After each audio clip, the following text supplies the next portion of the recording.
Nagpakita ng kakaibang ekspresyon si Leong Xiao. Malalim ang boses na nagsalita ang hulog Xiao Jinang, isang bagay na hindi kailanman narinig, na kahit ang Wanbaolo ninyo ay hindi matukoy, paano namin malalaman? Nakangiting sinabi ni Jiuyi, tama ka. Sa buong mundong ito, ang may pinakamabilis na impormasyon ay marahil ang Xiangming na. Sumulyap siya sa hulog Xiao Jinang, pagkatapos ay tumingin kay Leong Xiao at nakangiting sinabi, binibinin yon, matagal ko nang alam na ikaw talaga yan. Hindi mo na kailangang magpanggap sa harap ko.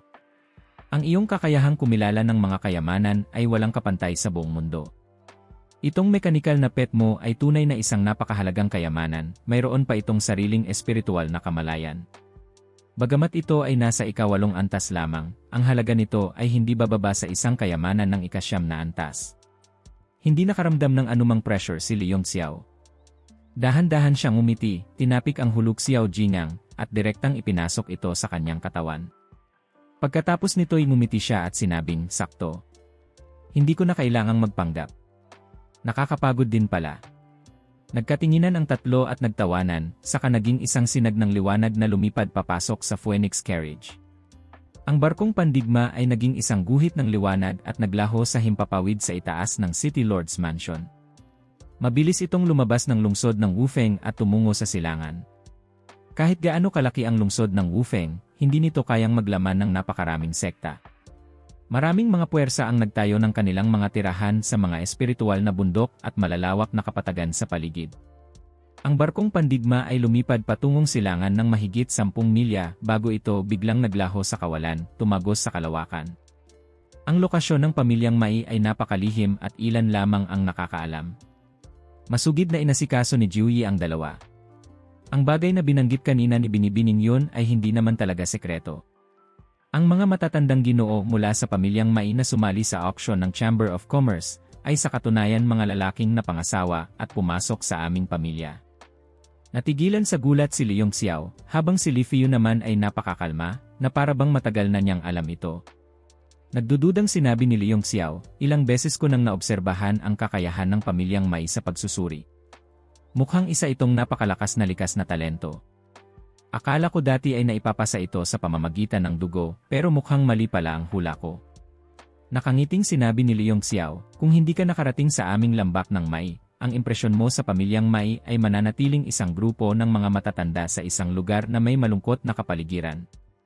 Sino ang mag-akala na ito pala ay isang eksenang ganap na kabaligtaran? Nakangiting sinabi ni Jiuyi, ang bango ng 100 bulaklak na jade ay napakahirap gawin. Ang epekto nito ay maihahambing sa perlas na yelong jade na nakuha mo, Binibining yon.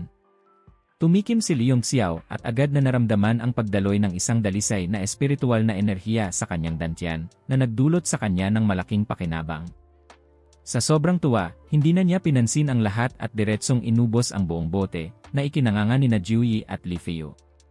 Bagamat gusto rin ni Li Feiyu na uminom ng walang pag-aalinlangan, bilang isang bisita, paano naman siya mawawala ng tamang asal? Pasimpleng pinaalalahanan siya ni Li Feiyu na maging disente, na halos gustuhin na ring magpanggap na hindi siya kilala. Tunay ngang maluwag ang kalooban ni Binibining yon.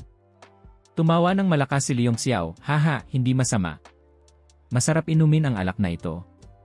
Jiuyi, maaari mo ba akong bigyan ng ilang darapon? Nagpakita ng pag-aalangan si Jiuyi at nagmamadaling sinabi, hindi ko sigurado kung gaano karami pa ang natitira sa inventaryo ng pamilyang Mai. Ipapatanong ko muna. Huwag muna nating pag-usapan yan, pag-usapan na natin ang mahahalagang bagay. Tumawa si Leong Xiao habang inilalabas ang isang piraso ng Chen Zhao Kejin na kasing laki ng hinlalaki. Pinaglaruan niya ito sa kanyang kamay at sinabing, dahil nakilala na ito ni Jiuyi, magkano ang handa mong ibayad para dito? Nagningning ang mga mata ni Jiuyi, hindi man lang tinatago ang kanyang pananabik. Patawarin mo ang aking kapangahasan, Binibining yon, ngunit nais kong itanong, iyan na lang ba ang lahat? Bago pa man siya makapagsalita muli, iwinasiwas ni Leong Xiao ang kanyang kamay at pinutol siya, ito na lang ang mayroon ako. Alam na alam ni Jiuyi kung ano ang bagay na ito, paano ito magiging marami. Nagpakita ng pagkadismaya si Jiuyi. Hindi naman siguro. Bagamat mas mababa ang kalidad ng Beiqian Hanjing Tea kumpara rito, isa pa rin itong pangunahing materyales sa paggawa ng sandata. Ang haliging iyon ni Binibining yon ay tumitimbang ng hindi bababa sa 1,000 libra. Nagulat si Li Fio at sinabing, Jiuyi, huwag ka nang magpaligoy-ligoy pa. Ano ba talaga ang bagay na yan, na mas nakahigit pa sa Beiqian Hanjingtai? Bumuntong hininga si Jiuyi. Ito ang Qian Zhao Qijin na matagal ko nang hinahanap, ngunit hindi makita. Maging si Li Fio ay lubos na nabigla. Napatingin siya sa maliit na piraso ng metal sa kamay ni Liong Xiao, at baka sa kanyang mga mata ang matinding pagkagulat. Iyon ba ang bagay na yon? Sabi ni Jiuyi, itong piraso na kasing laki ng hinlalaki, hindi ko alam kung sapat na ba. Yung Beiqian Hanjingtai ni binibining yon, ibebenta mo ba? Nagtatakang sinabi ni Liong Xiao, anong uri ng mahiwagang sandata ang nais gawin ni Jiuyi na nangangailangan ng kombinasyon ng Qian Zhao Qijin at Beiqian Hanjingtai? Mapait na umiti si Jiuyi at umiling. Lihim ito ng aming sekta. Kailangan naming gumawa ng isang napakatalim na sandata para putulin ang isang bagay. Kung mayroon sanang Qian Zhao Qijin na kasing laki ng 10 hinlalaki, marahil ay sapat na yon. Kung maibibigay ito ni binibining yon, handa ang aming sekta na ibuhos ang lahat ng aming yaman para bigyan ka ng presyong iyong ikasisiya. Bahagyang natinag ang puso ni Liong Xiao. Napagtanto niyang si Jiuyi, bilang pinuno ng pamilyang Mai, ay nagsabi ng ganoong mga salita, na nagpapahiwatig na nahaharap sila sa isang napakalaking problema. Ngunit ang Qian Zhao Qijin ay higit na mas mahalaga kaysa sa Beiqian Hanjingtai. Ako mismo ay nangangailangan nito. Kung hindi ko lang kailangan ang mga perlas na yelong jade, hindi ko ito ipagpapalit. Walang magawang sinabi ni Liong Xiao, wala na akong Qian Zhao Qijin, pero ano ba ang bagay na nais putulin ni Jiuyi? Umiling si Jiuyi, ayaw sabihin. Kung ganoon, para sa pirasong ito ng Qian Zhao Qijin, ano ang presyong gusto ni binibining yon? Nag-isip sandali si Liong Xiao bago nagsalita, madaling pag-usapan ang presyo ng Qian Zhao Qijin na ito. Kahit ibigay ko pa ito kay Jiuyi ay ayos lang. Ngunit, mayroon akong isang bagay na kailangang linawin. Nagtaka si Jiuyi. Sa tingin niya, itong si Liong Xiao ay hindi naman mukhang isang taong mapagbigay. Ano kaya ang bagay na yon na magpapabago sa kanyang ugali? Tinitigan siya ni Liong Xiao at dahan-dahang sinabi, bawat salita, kaibigan ako ni Mai Dongger. Gusto kong malaman kung ano ang nangyari sa pagitan niya at ng pamilyang Mai. Biglang nagbago ang anyo ng mukha ni Jiuyi. Ang kanyang mga mata ay agad na naging matalim at puno ng galit, dalawang sinag ng tingin na parang purong intensyon na pumatay ang tumitig kay Liong Xiao. Sinigawan niya ito, kaya ikaw pala ang taong pumatay kay Wang Da at nagdulot ng gulo sa pamilyang Mai. Alam ni Liong Xiao na hindi na niya ito maitatago.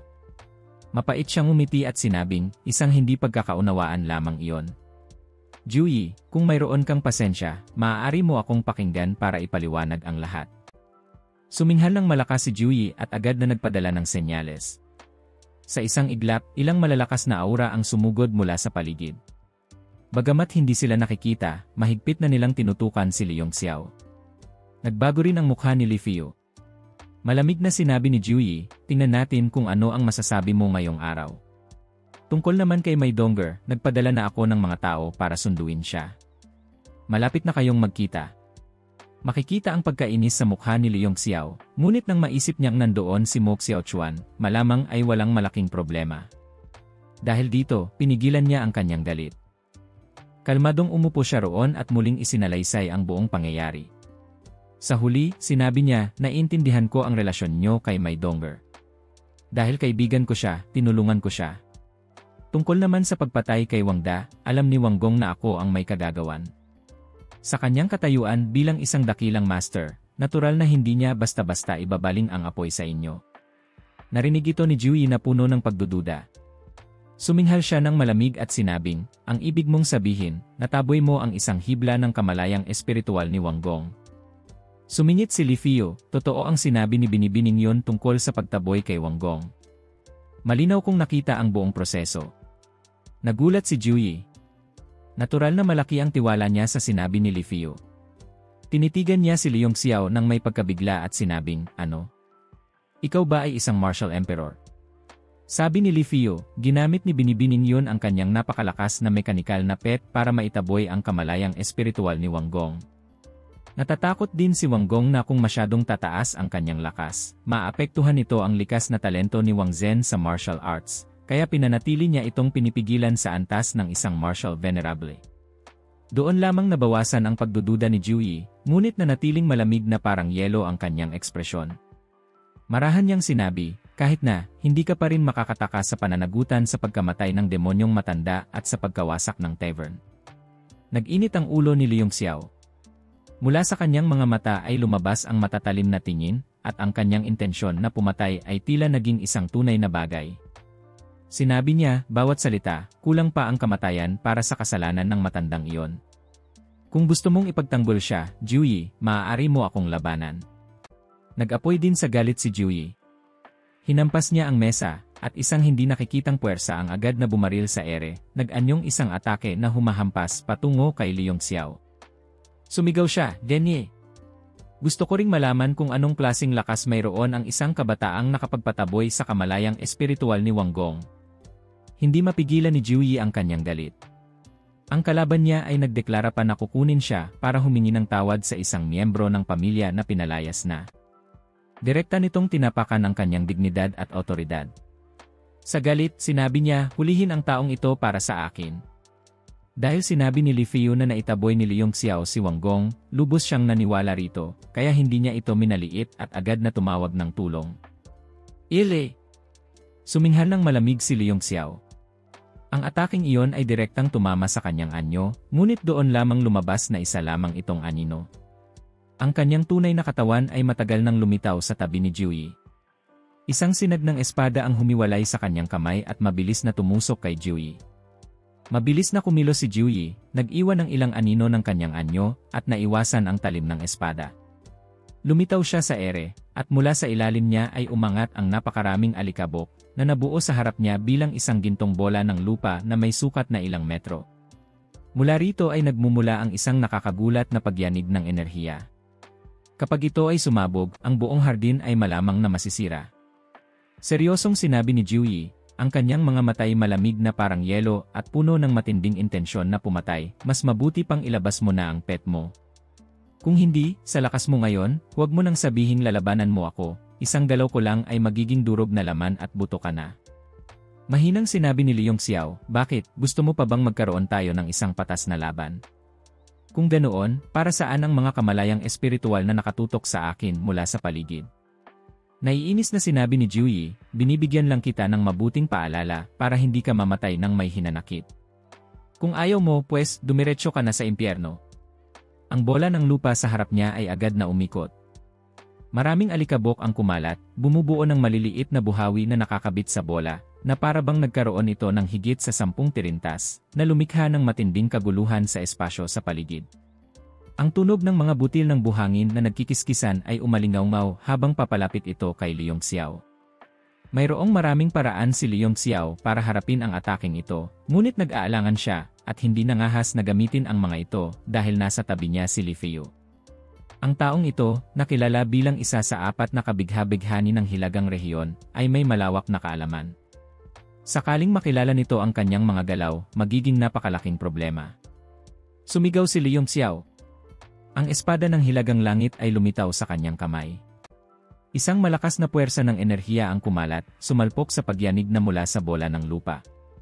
Pagkatapos, kumislap ang liwanag ng espada habang ginamit niya ang isang galaw ng sining ng dalisay na langit. Nagulat si Jiuyi. Iyon ay isang armas na nasa 9 na antas. Sa isang sulyap, nakita niya ang mahalagang espada sa kamay ni Leong Xiao. Mula sa liwanag at kulay ng espada, nalaman niyang ito rin ay isang makapangyarihang sandata na gawa sa Beiqian Hanjing Tai. Ang dalawang puwersa ay nagsalpukan. Ang liwanag ng espada ay sumugod at direktang tumagos sa bola ng lupa. Sa isang iglap, ang buong bola ay nahati sa dalawa. Nagkalat ang maraming alikabok sa himpapawid na lumikha ng isang malabong tanawin. Ang dalawang hating globo ay sumabog. Boom! Ang malakas na puwersa ay agad na nilamon ang paligid. Ang buong maaliwalas na hardin ay natabunan ng alikabok. Ang mga gusali at palamuti sa loob ay agad na naging pulbos at naglaho. Masyadong malakas ang ataking ito ni Jiuyi. Itinaas ni Leong Xiao ang kanyang espada para salagin ito, ngunit ang natirang puwersa ay bumasag sa kanyang depensa at tumama sa kanyang katawan.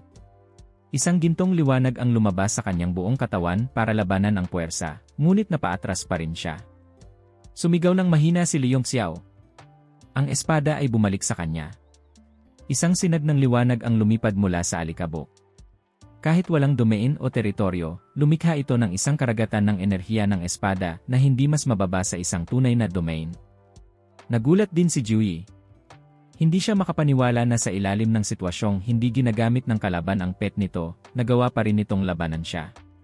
Ngunit ang mas ikinagulat niya ay ang espada ng Beiqian Hanjingti na nasa ikasyam na antas. Kahit siya na gumamit ng armas na nasa ikasyam na antas ay madaling makaranas ng backlash o ganting salakay ng enerhiya. Paanong ang isang martial sect lamang ay kayang gamitin ito ng ganoon kadali? Tigil! Bigla siyang sumigaw. Ang kanyang magandang kamay ay tumuro sa ere. Isang sinag ng liwanag ang bumaril at sumalpok sa enerhiya ng espada mula sa sining ng dalisay na langit. Sa pagyanig ng puwersa, natuklasan niya ng may takot na hindi siya makakuha ng bentahe. Galit na sumigaw si Liong Xiao, sinasabi mong lumaban, kaya lalaban tayo.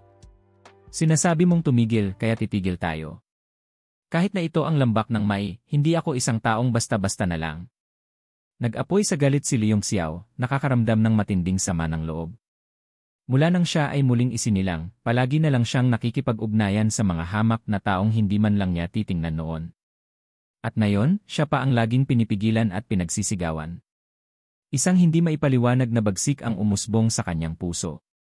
Ang demonyong dragon sa kaibuturan ng kanyang kaluluwa ay biglang nagmulat ng mga mata, at isang bakas ng pagkabigla ang kumislap dito. Sa balat ni Liong Xiao, nagsimulang lumitaw ang mga itim na marka, kumakalat sa kanyang buong katawan. Ito ang senyales ng demonisasyon.